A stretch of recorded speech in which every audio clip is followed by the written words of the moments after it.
اعوذ باللہ من الشیطان الرجیم بسم اللہ الرحمن الرحیم السلام علیکم ورحمۃ اللہ وبرکاتہ۔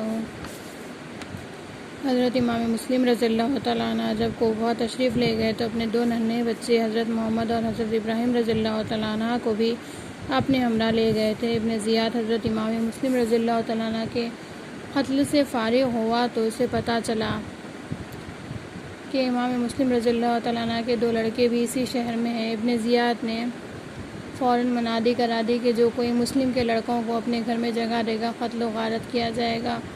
اس وقت دونوں بچے قاضی شرعی کے گھر تھے۔ قاضی صاحب نے ان بچوں کو سامنے بلایا اور بے اختیار رونے لگے۔ بچوں نے پوچھا، قاضی صاحب آج اس طرح کیوں رونے کا سبب کیا ہے؟ کیا ہم دونوں یتیم تو نہیں ہو گئے؟ قاضی صاحب نے یہ جبر رونا روک کر کہا، بچوں اللہ تمہیں صبر عطا فرمائے، واقعی تم یتیم ہو گئے ہو۔ بچوں نے خبر سنی تو رونے لگے اور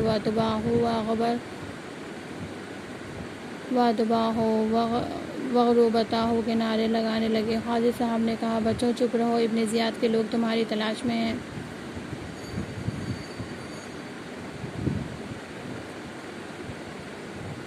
مجھے تمہاری اور اپنی جان کا خوف ہے، میں چاہتا ہوں کہ تمہیں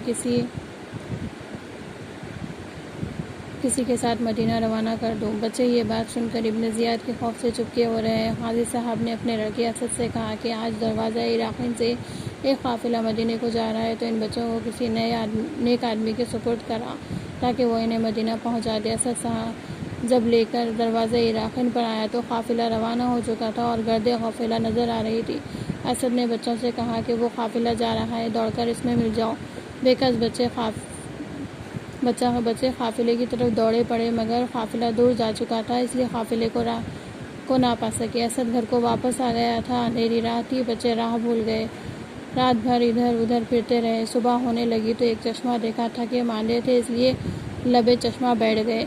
اتفاقاً ایک لونڈی اس چشمے پر پانی بھرنے آئی اور ان کو دیکھ کر جب اسے معلوم ہوا کہ یہ امام مسلم رضی اللہ تعالیٰ عنہ کے یتیم بچے رونے لگی اور کہا، صاحبزادوں میرے ساتھ چلو، میری مالکہ محب اہل بیت ہے، وہ تمہیں پا کر بہت خوش ہوگی، بالکل نہ گھبراؤ اور میرے ساتھ چلو۔ بچے حیران و پریشان اس کے ساتھ ہو لیے اور جب گھر پہنچے تو گھر کی مالکہ یہ معلوم کر کے کہ یکا مسلم رضی اللہ تعالیٰ عنہ کے یتیم بچے ہیں، دوڑی، دونوں کو سینے سے لگایا اور ان کے حال پر رونے لگی اور پھر کھلا پلا کر ایک کمرے میں سلا دیا۔ ادھر یہ عورت تو اتنی خدا ترس اور محب اہل بیت تھی، ادھر اس کا خاوند حارث نامی بےحد خدا ناخدا ترس اور دشمن اہل بیت تھا اور دن بھر انہیں بچوں کی تلاش میں سرگرداں تھا کہ یہ بچے مل جائیں تو میں انہیں قتل کر کے ان کا سر ابن زیاد کے پاس لے جا کر انعام پاؤں۔ یہ عجیب منظر تھا کہ حارث دن بھر جن بچوں کی تلاش میں تھا وہ بچے اسی کے گھر میں آرام فرما تھے۔ رات کو جب یہ ظالم گھر آیا تو اس کی بیوی ڈری کہ کہیں اسے ان بچوں کا علم نہ ہو جائے، چنانچہ اس کی بیوی نے اسے جلد کھانا کھلا کر اسے سو جانے کو کہا اور ظالم دن بھر کا تھکا ماندہ سو گیا۔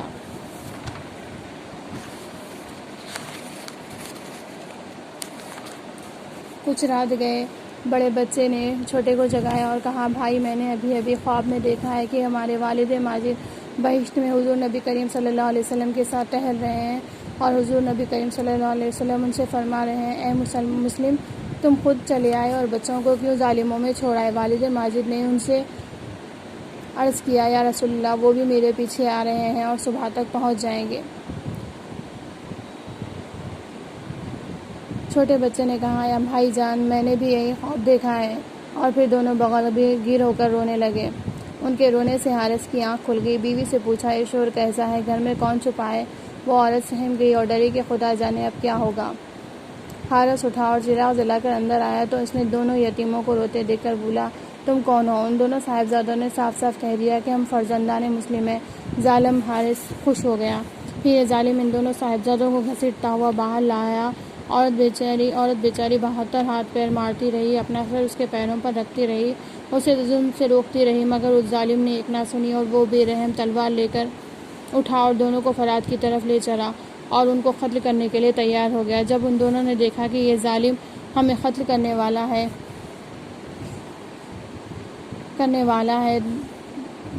ہے تو کی بڑے بھائی نے قاتل کی یہ منت احسان تجھ سے عرض ایک میں کرتا ہوں، اگر تو لے چھوٹے بھائی پہ قربان میرا سر قربان، سر میرا پہلے قلم کر تو بڑا ہو احسان، شوق سے اور ہر ایک صدمہ ویزا دکھلا، پر نہ بھائی کا مجھے ننھا سا لاشا دکھلا۔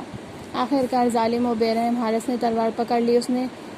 اس وقت بچوں نے کہا ہم یتیم ہیں، بے وطن ہیں، ہم پر رحم کر، مگر اس دنیا کے کتے نے ایک نہ سنی اور ظالم نے بڑے صاحبزادے کو پہلے شہید کیا اور پھر دیکھتے ہی دیکھتے چھوٹے کو بھی شہید کر دیا۔ اِنَّا لِلَّهِ وَإِنَّا إِلَيْهِ رَاجِعُونَ۔